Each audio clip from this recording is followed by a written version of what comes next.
Right. तो दोस्तों जैसे भी बात चल रही थी एक्सेलरेशन की, हम लोगों ने इसकी डेफिनेशन देख लिया, इसकी परिभाषा, और आपने शायद इसको लिख भी लिया होगा, क्योंकि देखिए नोट्स बनाना बहुत जरूरी है। अगर आप नोट्स नहीं बनाओगे तो एग्जाम के दिन आपको ज्यादा दिक्कत होगी। बहुत सारी किताबें मिलेंगी, मोटी मोटी बुक्स होती है, एनसीईआरटी भी है, अदर बुक्स आती है, तो उनका सिलेबस खत्म करना मुश्किल हो जाता है। तो अगर आपके नोट्स आपकी खुद की राइटिंग में रहेंगे तो वो आपके लिए आसान रहेगा। ठीक, आगे बढ़ते हैं।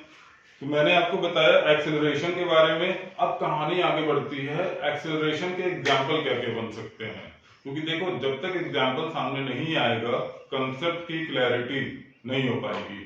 बात बिल्कुल सही है। उदाहरण से क्या होता है, चीजें हमारे दिमाग में आसानी से बैठ जाती है।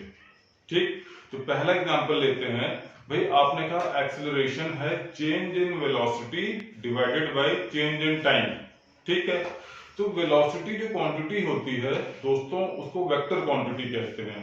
अब वेक्टर क्या होता है, जिसमें मैग्नीट्यूड भी हो, डायरेक्शन भी हो, मैग्नीट्यूड भी हो, डायरेक्शन भी है। जैसे मान लो कोई आदमी गाड़ी चला रहा है 10 किलोमीटर प्रति घंटे की रफ्तार से। कितना? 10 किलोमीटर प्रति घंटे की रफ्तार से। अगर आप इतनी बात बता रहे हो तो इसका मतलब होता है मैग्नीट्यूड।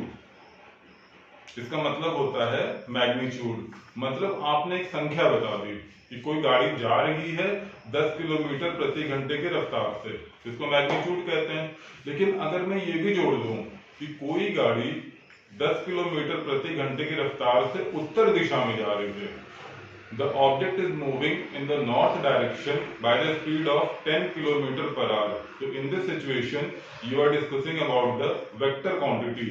तो सिंपल सी बात है, स्केलर में आप सिर्फ संख्या की बात करोगे, और अगर आप वेक्टर की बात कर रहे हो तो उसमें संख्या भी आएगी और साथ ही साथ दिशा भी आती है, बोथ मैग्नीट्यूड एंड डायरेक्शन। तो उसी चीज की बात हो रही है कि एक्सेलरेशन कब आता है, जब आपकी वेलोसिटी पहला एग्जांपल आप देखिए, ये वाला। अगर आप गाड़ी चला रहे हो एक फिक्स डायरेक्शन में, बिल्कुल सीधे सीधे सीधे ऐसे जा रहे हैं, राइट, तो क्या आपकी दिशा बदली? सोच के देखिए, आप गाड़ी बिल्कुल सीधे चला रहे हैं, ऐसे ऐसे ऐसे, आपकी दिशा चेंज नहीं कर रही है। लेकिन अगर आप अपनी स्पीड बढ़ाओ, जैसे पहले धीरे धीरे धीरे लाइक दिस, पहले क्या था 0, फिर this this this this like this, तो इसको कहते हैं पहला एग्जाम्पल जो आपके सामने ये रहा। मतलब आप एक दिशा में तो चल रहे हैं, आपकी दिशा तो नहीं बदल रही है, लेकिन आपकी रफ्तार बदल गई। दिशा वही है लेकिन आपकी रफ्तार बढ़ रही है। तो दोस्तों इसको भी कहते हैं एक्सीलरेशन। ये पहला एग्जाम्पल, आप दिशा सेम रखिए और अपनी रफ्तार बढ़ाते चले जाइए, तो ये भी एग्जाम्पल कहलाता है एक्सीलरेशन का।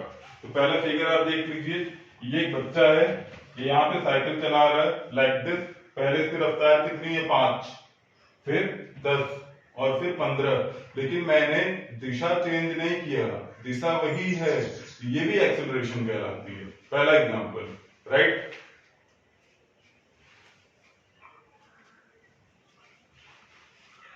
तो अगर ये बात समझ में आ गई तो हम लोग दूसरे और तीसरे एग्जांपल की तरफ आगे बढ़ते हैं।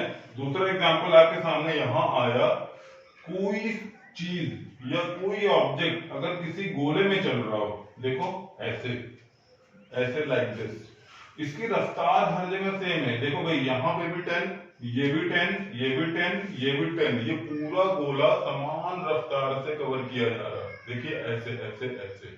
तो यहाँ पे हो क्या रहा है सेकंड एग्जांपल में दोस्तों, सेकंड एग्जांपल में आपकी स्पीड वही है। आप ध्यान से देखिए, सेकंड एग्जांपल ये रहा, ये वाला केस सेकंड एग्जांपल, इसमें क्या है कि आपकी स्पीड वही है, आपकी स्पीड वही है। भाई ऐसे गोला चलो, यूं ऐसे ऐसे, यहां पे भी 10, यहां पे भी 10, यहां पे भी 10 और यहां पर भी 10, लेकिन आपकी दिशा तो बदली। ध्यान से सोचिए, कोई चीज अगर गोले में चलती है तो हर पल उसकी दिशा, उसकी डायरेक्शन चेंज हो रही है। कैसे मान लो भाई, आप खुद सोचिए, जब आप कार को चलाते हो, साइकिल को चलाते हो, अगर उसको किसी गोले में चलाओगे तो बार बार हैंडल की दिशा आप चेंज करोगे या नहीं करोगे? आप खुद सोचो, कार की जो स्टीयरिंग होती है, व्हील जो होता है, ऐसे ये हैंडल, जब उसको आप ऐसे घुमाओगे तभी तो पहिए बदलेंगे, उसके डायरेक्शन चेंज होंगे। तो सेकंड एग्जांपल में आपने रफ्तार तो नहीं बदला। दोस्तों ध्यान से देखिए, ये वाला फिगर, इसमें आपने रफ्तार चेंज नहीं किया है, आपने क्या बदला, सिर्फ उसकी दिशा बदली है। You are only changing the direction. तो ये भी एक्सेलरेशन का एग्जांपल है। क्यों भाई एक्सेलरेशन का एग्जांपल कहते हैं?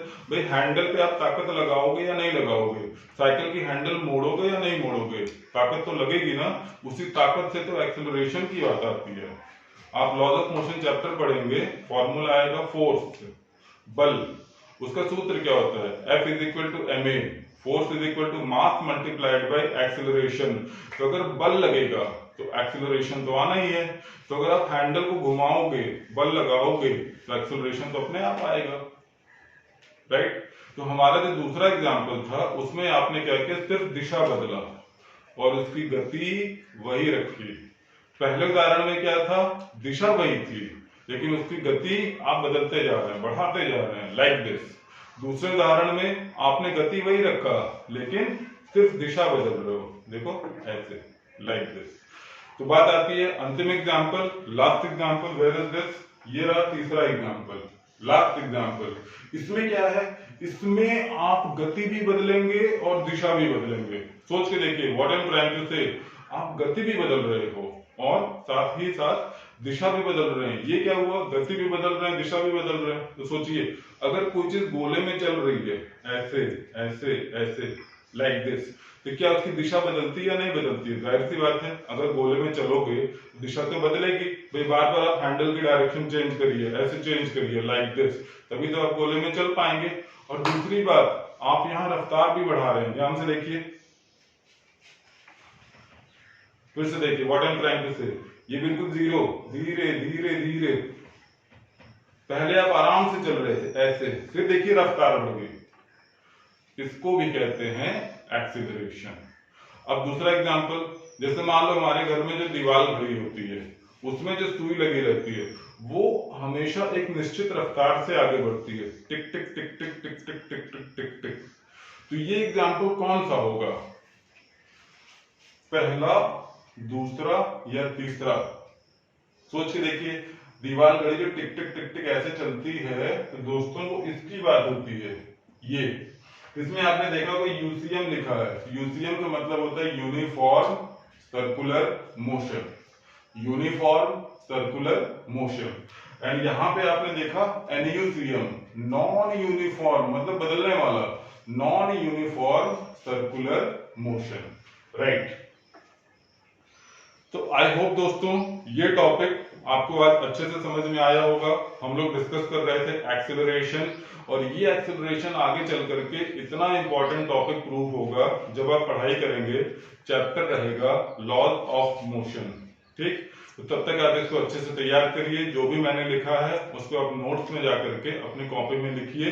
और कुछ भी आपको डाउट आता है, लगता है कि इसमें और भी वीडियोस आने चाहिए, आपके कमेंट्स हैं, उसको कमेंट सेक्शन में जाकर के अपने थॉट्स शेयर करिए और पढ़ाई करते रहिए। तब तक के लिए all the best, bye bye, thank you.